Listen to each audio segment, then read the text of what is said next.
On se trouve la veille des derniers Shabbat de l'année. Il faut essayer, espérer qu'on va passer comme un nid qui doit passer le Shabbat toute l'année. Au moins, si on a raté quelques Shabbatot durant l'année, on a l'occasion encore de les faire aujourd'hui correctement. On lit les deux parashiyot, Nitzavim, Vaelech.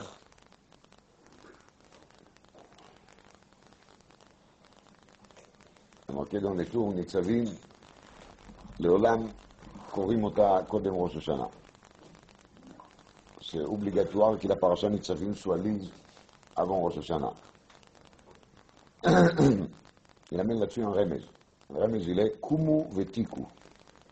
Ok, dans le passage, Kumu, levez-vous, Vetiku. Alors, Nitzavim, c'est d'être bien debout. Donc, Kumu Vetiku, ça veut dire qu'il d'abord il y a Kumu, d'abord il y a Nitzavim, et après il y a un Tiku, qui est le chauffard de Rosh Hashanah. Et le Pnei Menachem, il a dit là-dessus, il ne faut pas penser que quand les tours, il donne un remez, c'est juste pour faciliter la mémorisation. Et le Pérouche, il est qu'avant qu'on arrive à Tiku, il faut déjà se préparer et d'être de Prinat Kumu, quelqu'un qui est bien debout. On m'a dit, b'makom sheba'alei tshuva omdim, en tzadikim gmurim yecholim la'amod. Mais il faut quand même שבעלי תשובה יהיו מה עומדים. Une certaine stabilité déjà. כבעל תשובה, ok, il n'y a pas de problème.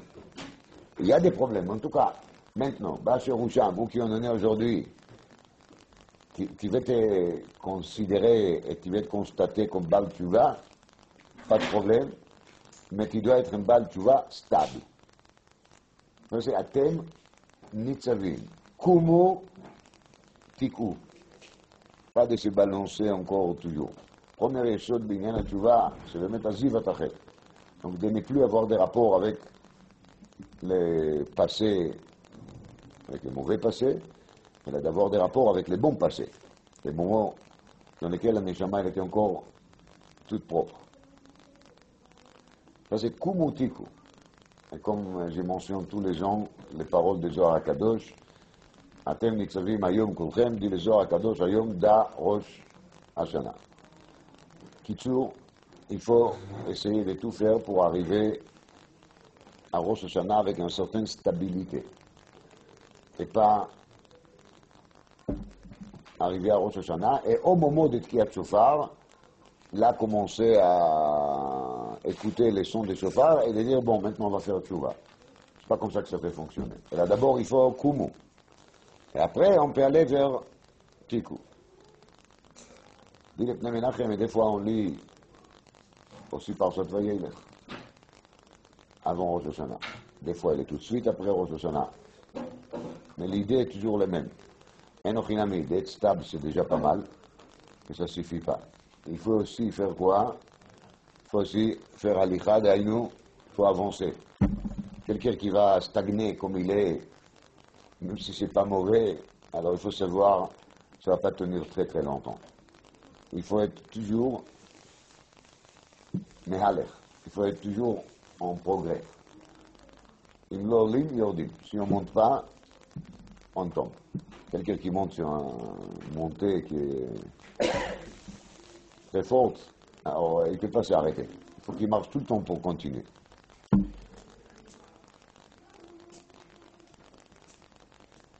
Nitzavim, Vayeler, Kumu Tiku ou Lechu Tiku. Il n'y a pas à mier que Shabbat avant Rosh Hashanah, un Zman dans lequel on a la possibilité de faire Cheshbon HaNefesh, de faire Tshuva à partir de Shabbat après-midi, et d'arriver à Rosh Hashanah, et cette année, on a Nitzavim Vaelech, donc ça veut dire qu'on doit arriver à Rosh Hashanah, Bezrat Hashem, Gam Beprinat Ormed, Vegam Beprinat Mehalech. D'abord, il faut se bien lever, se stabiliser, prendre des bonnes décisions et tenir les bonnes décisions. Parce que de penser ou de parler des bonnes décisions, on les fait tout le temps. Ça, c'est pas un problème. On est tous très très forts dans la parole. Et ensuite, il ne faut pas se satisfaire de ça, il faut commencer déjà à progresser, et s'améliorer par rapport à l'année qui vient de dépasser.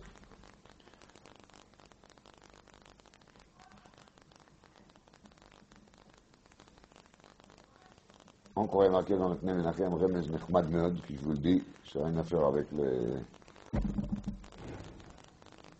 choses que je vous dirai tout de suite, mais c'est quand même d'avoir Nechmad. Les gens ils prennent la tchouva comme quelque chose qui est dur, lourd. C'est pas facile, je dis pas. Quelqu'un qui fait tchouva vraiment, il étudie Charé Tchouva, il voit comment est-ce que Rabbeinu Yonah il définit la tchouva. Il y a à bosser, il y a un travail.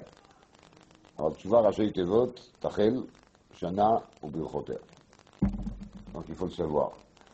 Qu'un ochinami, il faut travailler, mais Tachel, Shana ou Birchoter.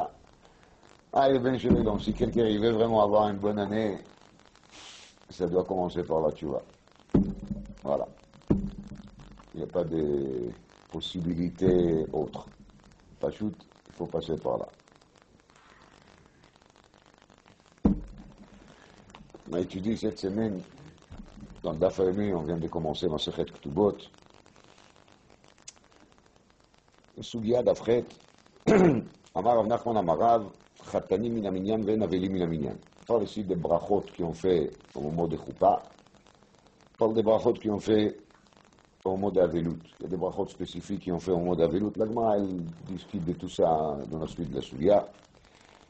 Alors Rav, il dit qu'il compte, on a besoin de 10 pour faire le brachot de Khatan, on peut compter le Khatan aussi là-dedans. Mais si on n'a pas besoin de... Mais si on parle des brachot d'Avelut, on a aussi besoin de 10. Et là, on ne peut pas compter l'Avel.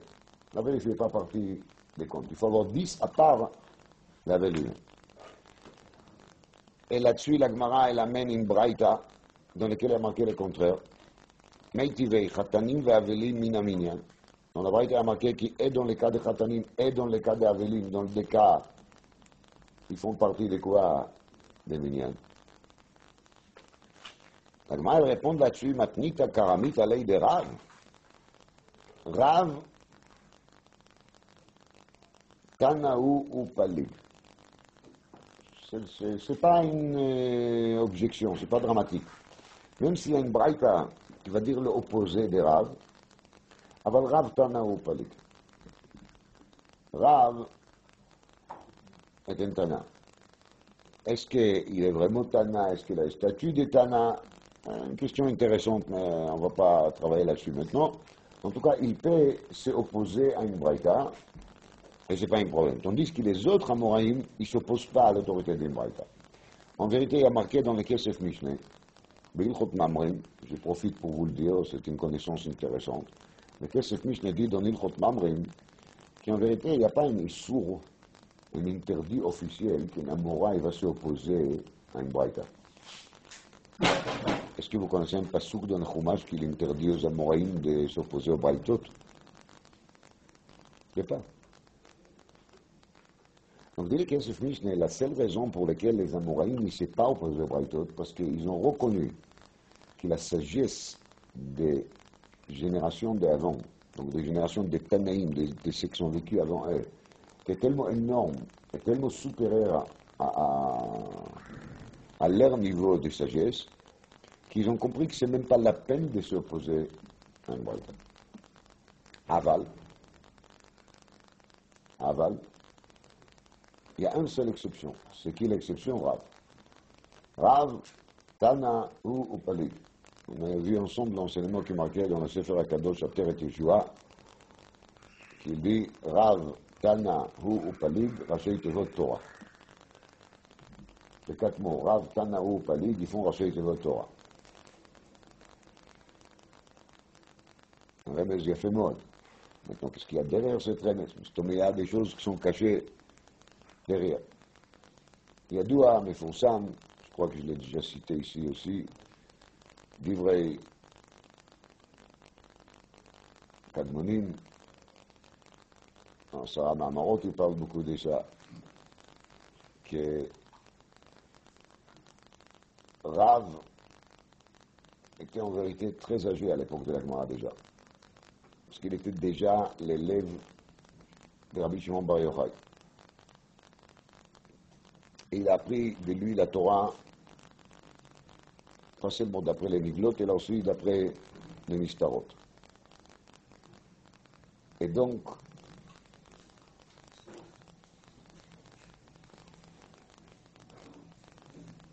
c'est pour ça qu'il se trouve que dans la Gemara, de temps en temps, Rav, il dit quelque chose, il enseigne un enseignement, et il y a des gens qui viennent et qui lui posent des questions, et la Gemara nous dit quelle était la réaction de Rav, qu'est-ce qu'il a répondu sur la question, dit la Gemara, Shatik Rav.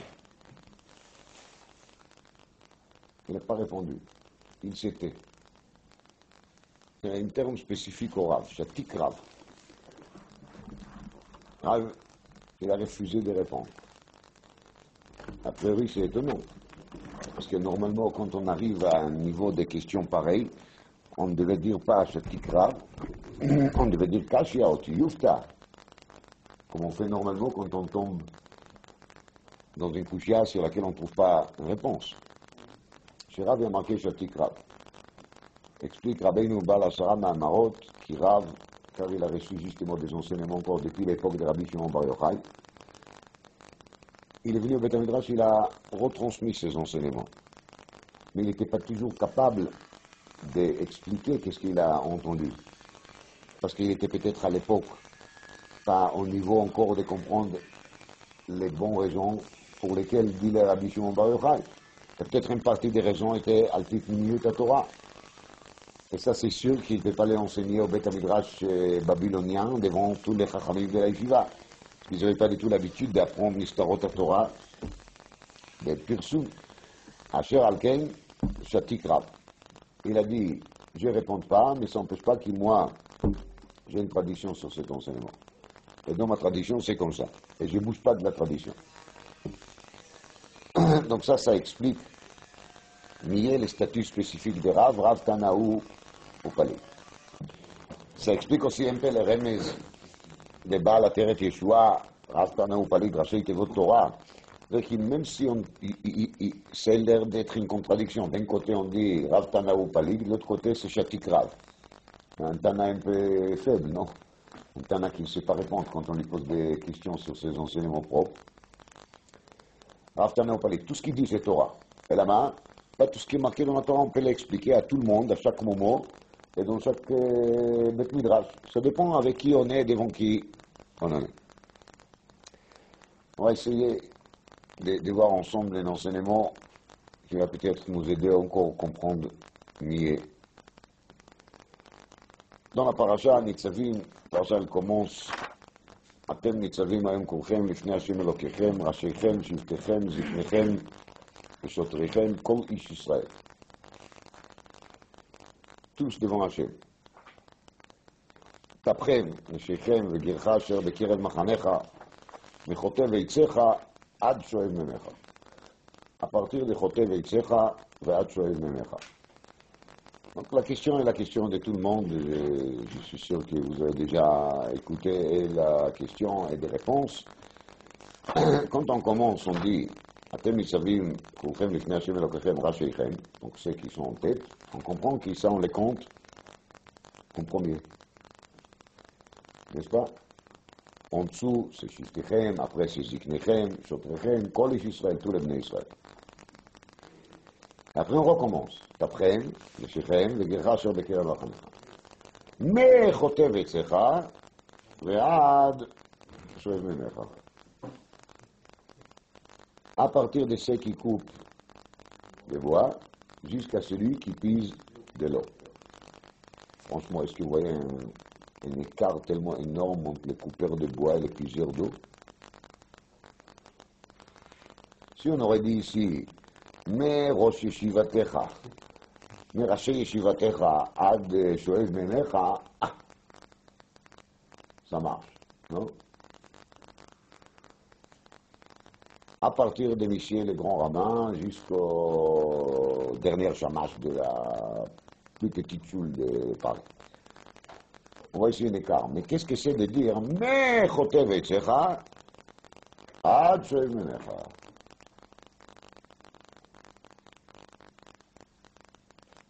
Alors, vous avez certainement entendu des réponses là-dessus.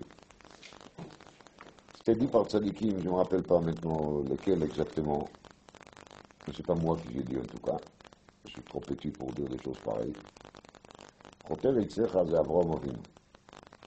עד שואב ממך זה אליהו הנביא. Chotev Eitzecha c'est Abraham, le coupeur des bois.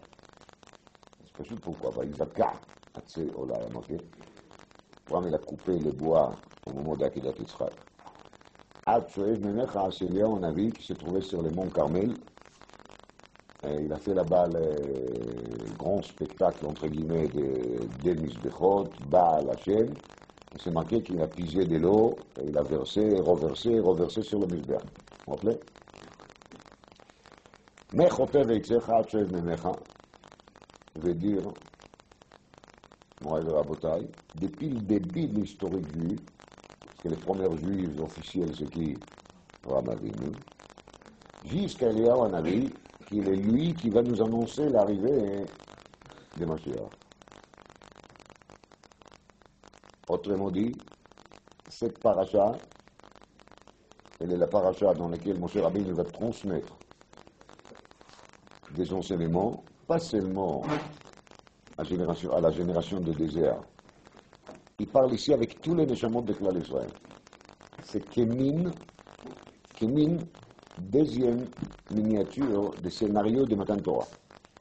Parce qu'on sait qu'au moment de Matan Torah, et Asher Yeshno Po Hayom Imanu Hayom, et Asher Enenu Po Imanu Hayom. Tous les neshamot de Bnei Israël, dans toutes les générations, ils se trouvaient à côté des monts Sinaï au moment de Matan Torah.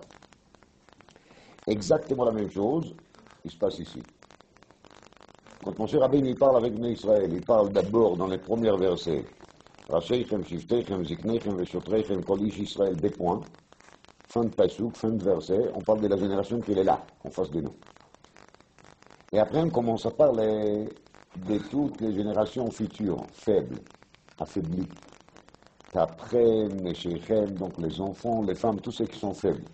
Donc on passe d'une génération à l'autre, jusqu'on arrive aux générations qu'on peut les considérer des Geder, Gerra, et à peine d'une de naissance. Donc, c'est quelqu'un qui a priori n'a pas de racines, assez fortes, assez costauds. Dit Moshe Rabbeinu, même ces générations-là, ils se trouvent où? Asher Bekerev Machanecha, ils sont là. Ils sont entourés par qui? Mechotev Eitzecha, Ve'ad Shoev Memecha. Ils sont entourés depuis Abraham Avinu jusqu'à Eliyahu Hanavi. Début et fin. C'est une remèze nechmad מאוד בהסבר הפסוקים. Ça, on peut dire, je crois, à tout le monde, sans leur compliquer la vie. Tosfot ici sur le Chumash sur la même Midrash, sur cette psuki. חוטב אצלך עד שואב ממך. זהו שאמר הכתוב, קטן וגדול שם הוא. Donc on parle ici de tout secteur, de tout le monde. Parce que Katan et Gadol Shamhu sont tous là, les petits et les grands.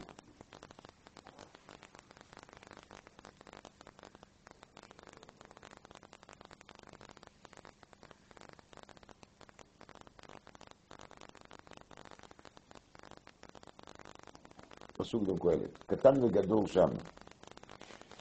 דבר אחר, קטן וגדול. קטן זה דוד. וזה הקטן דוד. שנאמר, ודוד הוא הקטן. Quand on allait chercher les candidats de devenir roi, donc David était le plus petit parmi les frères. וגדול, מי זה גדול? זה משה.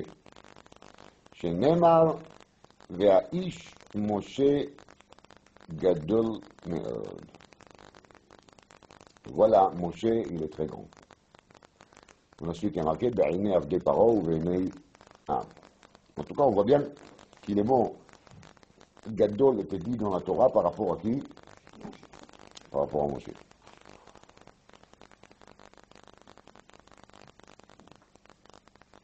אז הקטן זה דוד, הגדול זה משה. autrement dit, quand Shlomo Amelech il dit קטן וגדול שנו, il parle de qui? De David et de Moshe, d'après cette midrash. Shlomo Amelech il nous dit, ne vous inquiétez pas, ils se trouvent ensemble, d'accord? David il est ici, Moshe il est ici, vous êtes tranquille. Voilà ce qu'il nous dit Shlomo Amelech d'après cette midrash qu'il amène ici le Baalei HaTosfot à la Torah. Alors qu'est-ce qu'il y a derrière cette midrash?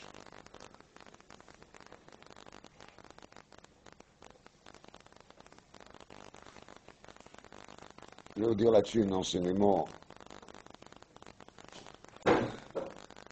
qui est dit par le Khatam Sofer, un tout petit peu mystique. Moi, on raconte dans Baranti Adaf Pei Dalet, historique de Reish Lakish.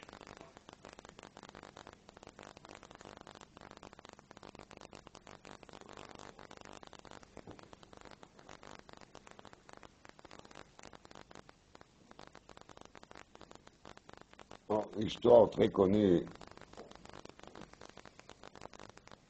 que Reish Lakish était chef des brigands. Un jour, Rabbi Yochanan lui a dit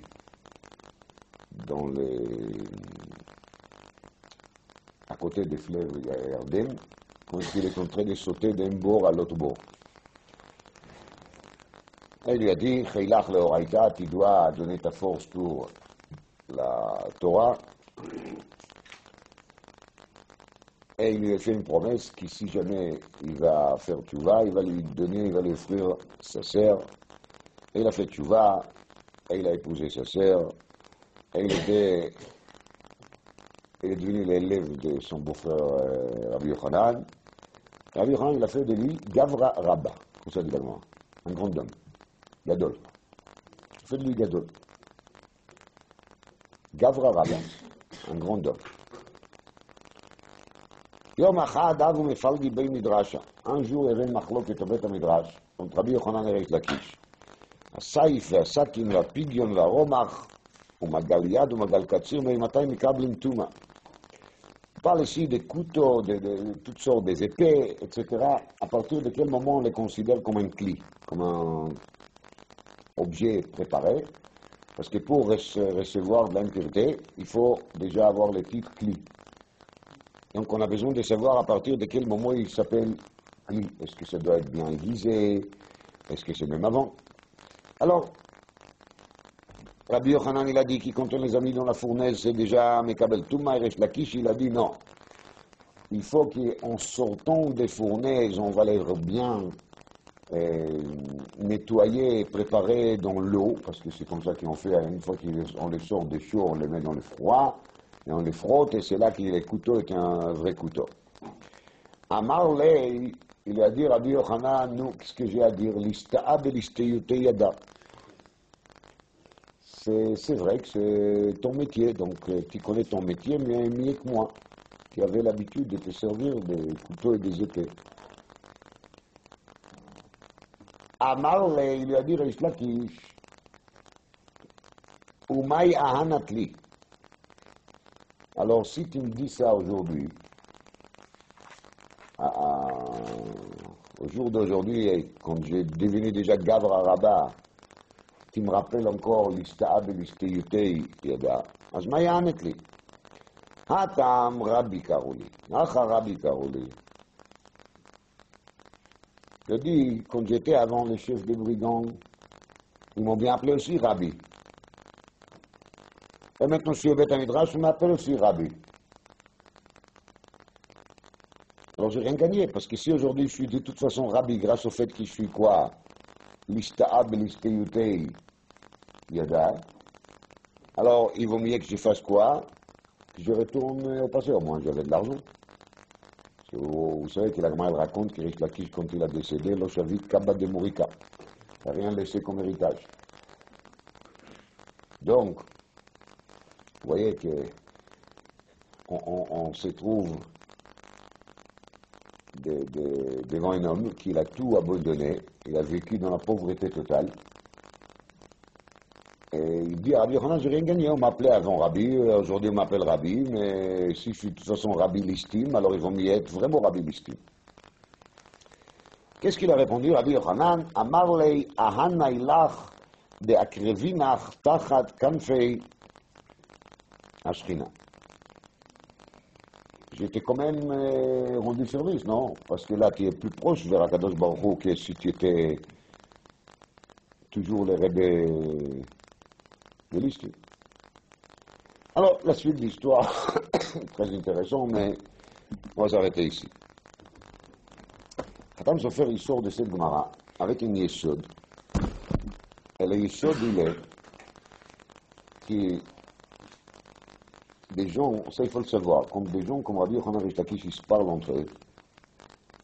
Il ne s'agit pas de chercher à piquer l'autre ou de dire quelque chose pour lui énerver pour rien.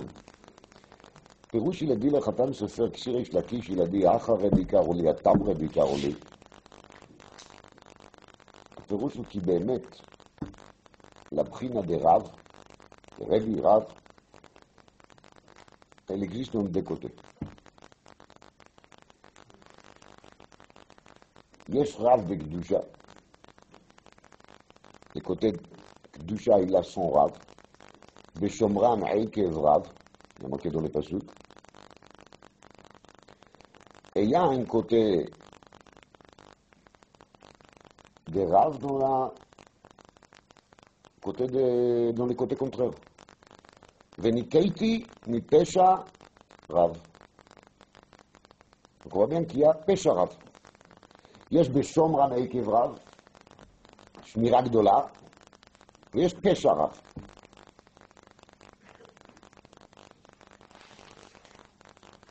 contre Shlokish, il a dit Atam Rebbe, Acha Rebbe, פירוש qu'il y a deux Rebbe באמת.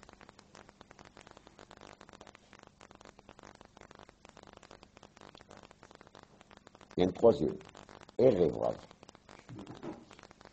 C'est pas le Khatam Sofer qui le dit, mais ça existe malheureusement. Le Goen, il dit, c'est base sur des enseignements qui sont marqués dans les Zohar, que Erev Rav, c'est la génération avant l'arrivée de Mashiach, dans lesquelles rien n'est clair. Rien du tout. Voilà. Akol Me'orav. Tout est mélangé, tout est déformé.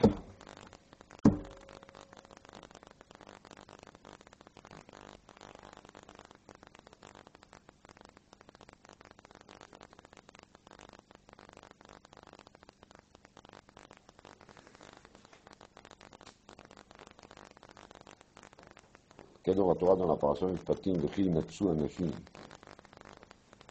ונגפו אישה הרע ויצאו ילדיה ולא יהיה אסון.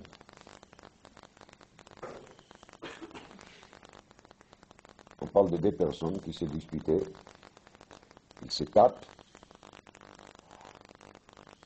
et à cause de cette dispute, ils vont taper, sans faire exprès évidemment, on n'est quand même pas des sauvages, ils vont taper une femme enceinte qui s'est trouvée là-bas par hasard, une femme enceinte innocente. Viatsu et la Béa, elles perdent ses fœtus.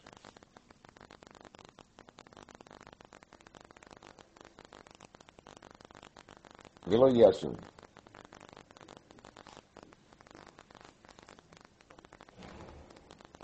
Mais on n'était pas encore à quel niveau? Au niveau catastrophe. Catastrophe, c'est quoi? Rachid l'explique là-bas. Velo Yasun, au moins la femme, elle n'est pas morte. Donc il y a encore de l'espoir de reproduire des enfants, on va dire. Même si elle a perdu ses fœtus qui étaient là à ce moment-là, mais au moins la femme elle-même, elle n'est pas forte, elle n'est pas morte. Mais si la femme elle-même, elle est morte, là, c'est assuré.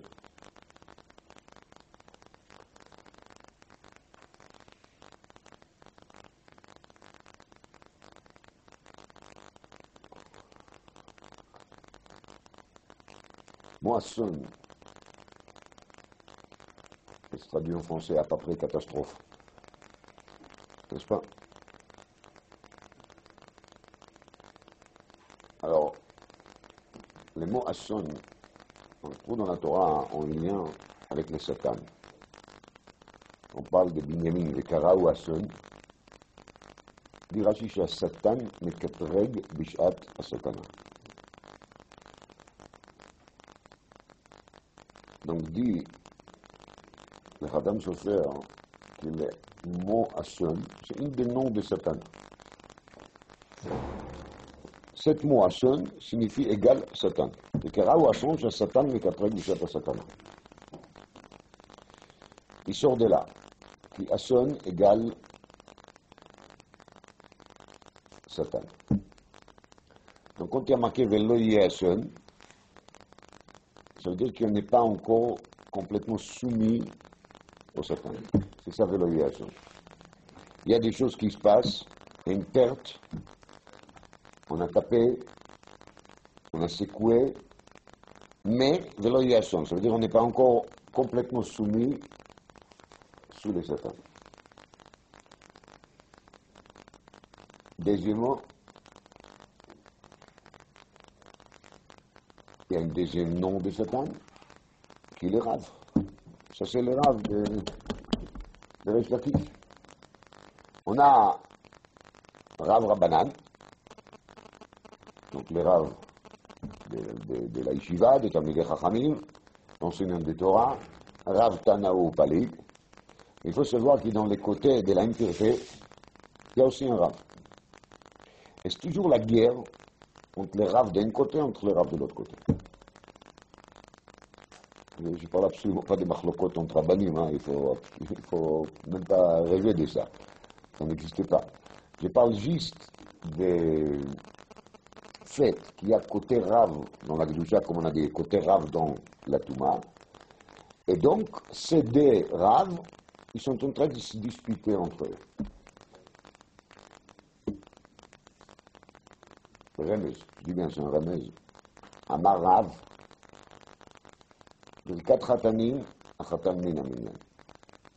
Le côté Chatanim, il signifie plutôt quel côté? Les côtés de la joie, les côtés de la Torah, les côtés positifs, dans lesquels le Chatan, il est Min Aminyan. On va revenir là-dessus encore. Mais les côtés Aveilim, c'est les côtés de Satan, les côtés de Dei. Il faut se rappeler que la mort, il existe dans le monde à cause de la première faute qu'il a fait Adam Arishon au Gan Eden. Alors, Birkat Avelim Ba'asara, Aval En Avel Min Aminyan. On ne compte pas. Il n'est pas là. Est-ce Birkat Chatanim ou Birkat Avelim? J'ajoute là-dessus. Les Chatanim, c'est Yom Kippour. Les Avelim, c'est Tisha B'Av. לא היו ימים טובים לישראל כט"ו באב וכיום הכיפורים שבהם בנות ישראל יוצאות וחולות בכרמים, vous rappelez.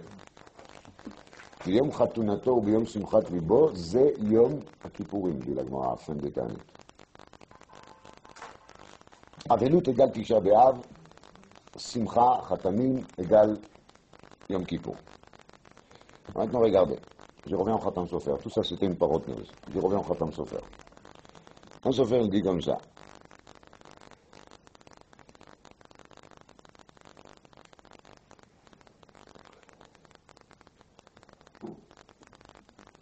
Gadol Katan, on rappelait du Midrash. Gadol ve Katan Jamo. Gadol Katan, c'est Gimatria descend. Descendez, pardon. Gimatria arabe. Gadol ve Katan, c'est Moshe et David. Vous prenez les mots Moshe et David, vous les mettez ensemble, Gimatria Satan. Donc Moshe, idem. Moshe et David ensemble, ça fait la valeur numérique Satan.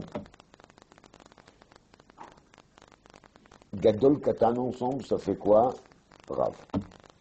Autrement dit, c'est Asson Rav. Asson, on a dit c'est le Satan, le Satan est 4 Gushat Satana, et Rav. Maintenant, qu'est-ce que ça veut dire que Moshe et David, ensemble, ça fait Satan, et que Gadol Katan, ça fait Rav? Ça veut dire que Moshe et David, ensemble, quand ils se réunissent, ils nous donnent la puissance qu'il faut pour lutter contre le Satan, pour lui écraser. C'est ça, les pirouches de cette Gematria.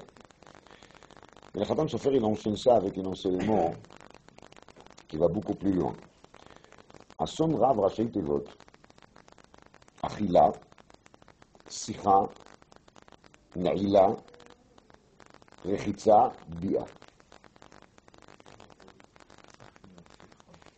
Ça c'est Ason Rav. Be'aïno, qui on a ici devant nous les 5 interdits, sont interdits à la fois à Yom Kippour ou Betisha B'Av. Ason Rav, ma pérouche. Ces 5 choses-là, Achila, Sikha, Neila, Rechitza, Bia, sont les 5 liens, on va dire, qu'on a avec le Gashmi, avec le matériel. Ce sont les choses qu'on fait systématiquement, on profite de ce monde matériellement. Vous allez me dire, et alors, on doit mourir de faim, Chassu Shalom, j'ai jamais dit ça. Je dis juste que la partie difficile dans l'Arvodat Hashem, c'est pas vraiment la partie de l'étude de la Torah. Oui, c'est pas évident non plus. Mais une fois que tu es à côté des Tagmara et tu travailles là-dessus, alors ça, tu travailles là-dessus. Tu es dans les spirituels. Mais quand tu vas au resto et tu investis 5 minutes au moins pour être ma'ayen dans les menus, plus que tu as fait pour travailler sur les Tosfot, alors ça c'est très embêtant. Parce que tu prouves avec ça que ça t'intéresse plus. Tout ce qui est matériel, il peut être fait aussi le Shem Shamayim. C'est pas seulement que ça peut être fait le Shem Shamayim, ça doit. Et ça c'est le siman de Shulchan Aruch, qui chaque fois quand il le cite, je ne me sens pas bien. Mais il y a marqué le siman Reish la Medalef. C'est Kol Ma'asav le Shem Shamayim, ça c'est le tête du siman. D'accord. Alors, Vadaï qu'il est, etc., il peut trouver aussi de la place quand on est à côté de la Gemara. Il y a toujours des choses. Hein. Je ne vais pas vous donner des exemples puisqu'il m'arrive toujours quand je suis à côté de la Gemara, mais il peut trouver des fissures de se glisser là-dedans. Mais quand on a affaire avec tout ce qui est matériel, c'est sûr que c'est pas une fissure, c'est pitrouli. Pitrouli petar gadol, lo petar katan.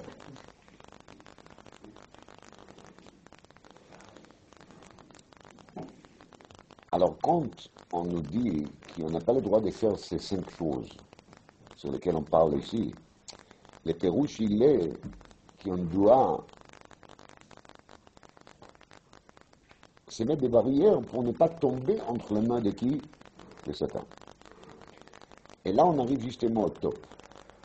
Le top, il est que quand on est à Tisha B'Av, c'est marqué dans les Zohar HaKadosh, dans Vaishlach, c'est Yom de Satan. Shabbat, c'est Rachmana Islam, le jour qui appartient au Satan. Et Ishav, il a Tammuz et Av, et dans le mois de Av, son jour, c'est Tisha B'Av. Vaïga vekafirecho.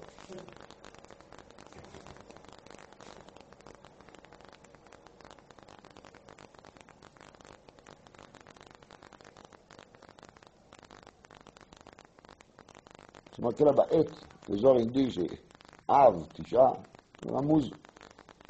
Qui les premières rencontres entre Yaakov et le Satan, c'était sur Tisha B'Av. Évidemment que les jours de Tisha B'Av, on doit tout faire pour s'éloigner de Satan au maximum. Comment est-ce qu'on le fait? On s'éloigne de Ason Rav. Si je traduis en français, c'est à peu près une catastrophe énorme. Donc Ason Rav, comme on a dit, Achila, Sikha, Neila, Rechitza, Bia. Quand on s'éloigne les jours de Satan, de tous ces 5-là, on a le maximum de l'espoir de ne pas tomber entre les mains de Satan. C'est comme ça qu'on se défend de lui, on se sépare. Mais dans la Gemara, qui Satan, il est de Gematria 364. On connaît tous la Gemara. Pourquoi il est de Gematria 364? qu'il y a un jour dans l'année dans lequel il n'a pas du tout de pouvoir. C'est quel jour? C'est le jour de Yom Kippour. Alors, le jour de Yom Kippour dans lequel il n'existait pas. Alors, on vient et on dit, là, aujourd'hui, à Yom Kippour, on n'a même pas besoin ni de manger, ni de boire, ni de faire ci, ni de faire ça. Parce que tout ce qui ont fait ça, c'est Akadosh Baruch Hu qui l'a planté dans le monde, parce que c'est sur ces actions-là, sur ces mouvements-là, qu'on aura toujours la guerre quotidienne entre Yetzirah Tov et Yetzirah Ra. Mais si aujourd'hui il n'y a pas de Yetzirah Ra, donc c'est même pas la peine de manger. Parce que toute la raison pour laquelle je mange, c'est pour pouvoir manger les Shem Shamaï. Mais aujourd'hui, de toute façon, si cool les Shem Shamaï, c'est pas la peine de manger. C'est ça la profondeur des mots qui disaient les tzadikim, Tisha B'Av, qui c'est qui peut manger, et Yom Kippour, qui c'est qui a besoin de manger. Rachamot tzadikim.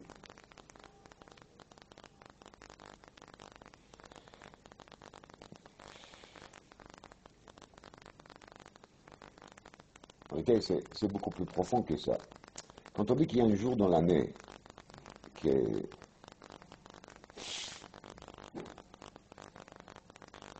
quand on dit qu'il y a un jour dans l'année dans lequel il y a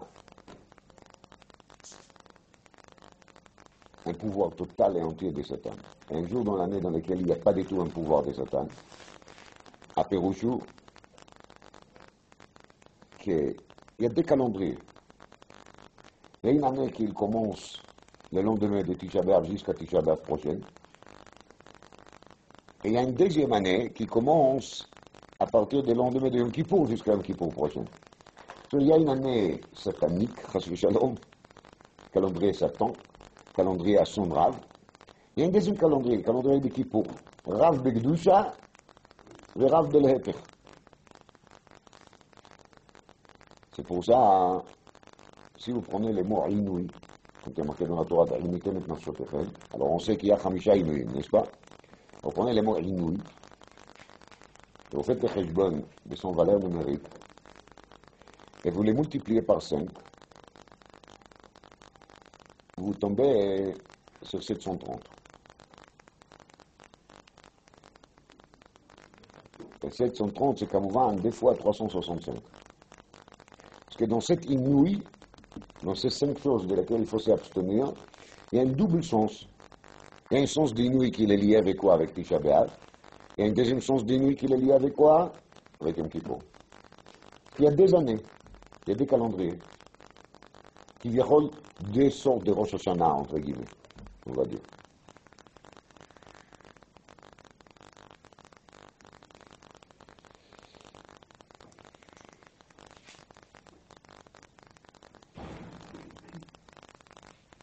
Tisha Hara, c'est l'exil. C'est l'existence de Klal Israël dans un état de grossesse.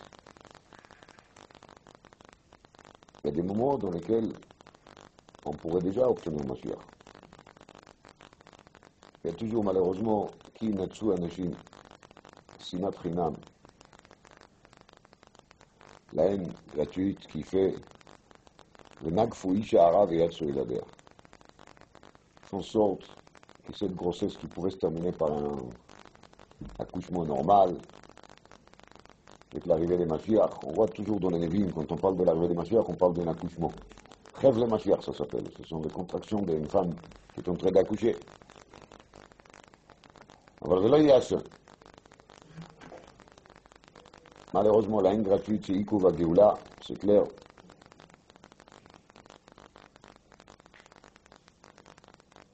Mais on n'est pas encore soumis à 100% entre les mains de Satan. Et il y a ça. Il vaut mieux ne pas parler de ça.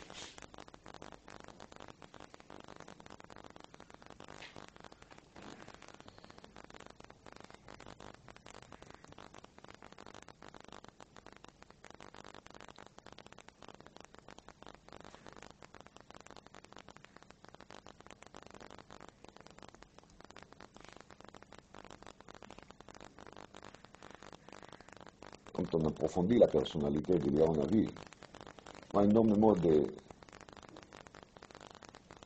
parallèles entre lui et Moshe Rabbeinu. Moshe avec les Hegel et Léon Navi avec les Baal. Eliyahu Navi s'est trouvé dans le désert, il a marché 40 jours et 40 nuits sans manger, sans boire. Eliyahu Navi s'est caché dans la grotte dans laquelle Moshe Rabbeinu il était quand Akadosh Baruch Hu lui a dit les Gimel Midot Shel Rachmin. Après, on a vu ça dans la Sugia de Megillah Daf Yutet, on a parlé de ça une fois. Le Sakoti Kapi Alecha Ad Ovri. Ça, c'est la Mahara dans laquelle Eliyahu Navi s'est caché. Eliyahu Navi a un avantage par rapport à Moshe Rabbeinu, entre guillemets, avantage. Il a monté au ciel avec son corps. Ça, même Moshe Rabbeinu ne l'a pas fait. Moshe Rabbeinu a marqué Vayamot Sham Moshe. Et sur Eliyahu Navi a marqué Vayal Eliyahu B'Se'ara Shamayim. Neshama Begouf. Comment ça s'est passé? Frida, il amène des cas incommodes que le corps d'Eliyahu il reste quelque part entre les cieux et la terre. On se fait parler aussi de ça. Et chaque fois quand il descend dans ce monde, il se remet dans les corps. Mais on ne peut pas monter vraiment avec son corps là-haut. Le corps, il n'a rien à faire là-haut. Mais bon, ça, c'est pas notre problème.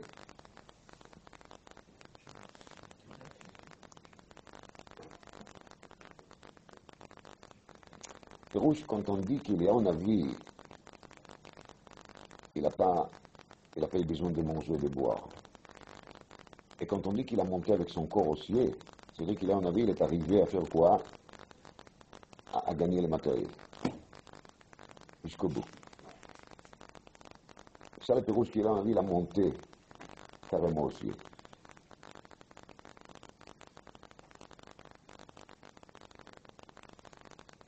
Et c'est pour ça qu'il est en avis qu'il est le névasseur à Géoula. Parce que tous les liens de la Géoula, c'est de gagner le matériel. Car le début de l'exil, comme j'ai déjà dit plusieurs fois, c'est la première exil. Il va égarer sur Tam Elohim. Le Baruch il a exilé Adam et Chava Gan Eden. Et cet exil a démarré par quoi? Par l'achila de Etzadat. C'est la première lettre de Hasson Rav. Aleph. Pour terminer cet exil, on est censé de gagner le matériel. Et de ne plus être attaché ni avec Hasson, ni avec Rav. D'aller jusqu'au bout. La fin des Rav, c'est Bia, c'est Tavatarayot. On voit Bechouch. La génération d'aujourd'hui, la génération avant l'arrivée de Mashiach. C'est une génération qui est complètement enfoncée dans tout ce qui est l'adultère et la débauche et les saletés maximum dans cette sujet. Et tout est officiel en plus. Et publié.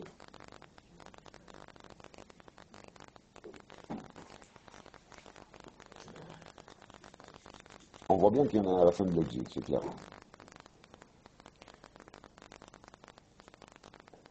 הנה אנוכי שולח לכם את אליהו הנביא לפני בוא יום השם הגדול והנורא, תראו שילה. יום השם הגדול והנורא, c'est aussi ראש השנה. Il faut s'accrocher avec les koach d'Eliyahu Navi. Il faut savoir qu'il est derrière de réussir à Rosh Hashanah, c'est justement de commencer déjà à se préparer à la Avoda de Yom Kippour, qu'il s'est détaché de Hasson Rav, bien comme il faut. Et de se détacher de Hasson Rav, il y a un seul conseil, c'est de s'attacher avec la Chokhmah.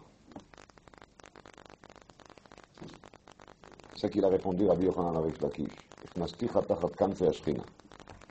Quand quelqu'un veut être sous les ailes de la Shekhinah, il doit être attaché avec la Chokhmah. Donc dans les Sfarim, c'est Chokhmah Nikra Rav. שנאמר ותרב חוכמת שלמה. ויש גם חכמים המה להרע, évidemment. Ça existe aussi, מבחינת החוכמה שברא. על אברי חוכמה, c'est חוכמת שלמה. ותרב חוכמת שלמה. Rav, celui qui veut être Rav, mais dans le bon côté, il faut savoir que la première des choses à faire, c'est Tanaou. פשוט כפשוטו, לשבת וללמוד. תנא. לא. Une fois que tu as fait ça, ou pas libre, tu peux être déjà en mahloket avec qui? Avec le Yetzirah. Barat Yetzer Hara, Barati lo Torah, Tavli. Ve'en shum davar. Il n'y a rien. Celui qui veut vraiment être mekabel sur lui avant Rosh Hashanah, la chose qu'il faut, c'est l'imoud Torah. Et j'ajoute là-dessus qu'on ne peut pas étudier la Torah sans Gemilut Chasadim. Rabba chaye 40 shnim, Abaye chaye 60 shnim. Ça c'est Mechotev Eitzecha, Ve'at Shoev Memecha. Depuis Abraham Avinu, c'est le début de Klal Israël, Gomlei Chasadim, Brito של אברהם אבינו, ברית החיים והשלום. C'est le brite d'Abraham Avinu et le brite d'Eliyahu qui se rejoignent en même temps. Eliyahu Avinu dit Zikru Torat Moshe Avdi, et il nous annonce l'arrivée de David, Gadol Vekatan Moshe et David. Mais en même temps, on parle aussi de Chotev Eitzecha. Et le Chotev Eitzecha, c'est Chativat Ha'etzim d'Abraham Avinu qui est Baal Gemilut HaChasadim. Celui qui veut être Nitzal, de prolonger sa vie, d'avoir de bonnes vies, des vies de qualité, il faut qu'il prenne sur lui avant Rosh Hashanah d'être Mitchazek de Torah ou de Gemilut Chasadim. Et de mettre si on est Mekabel bien comme il faut, c'est comme qui on a fait, Vayelchu Vayasu, comme dit Rashi sur le Chumash. Echim Yadasu, ils ont pris, ils sont engagés. Pas s'engager, Bezrat Hashem, de bien lernen, d'être Gomlei Chasadim avec les autres. שהקדוש ברוך הוא nous aidera tous avec tout le בני ישראל שניכתב ונחתם כתיבה וחתימה טובה בספרם של צדיקים גמורים. Et que ça qui est passé à partir de maintenant, תחל שנה וברכותיה à partir d'aujourd'hui déjà.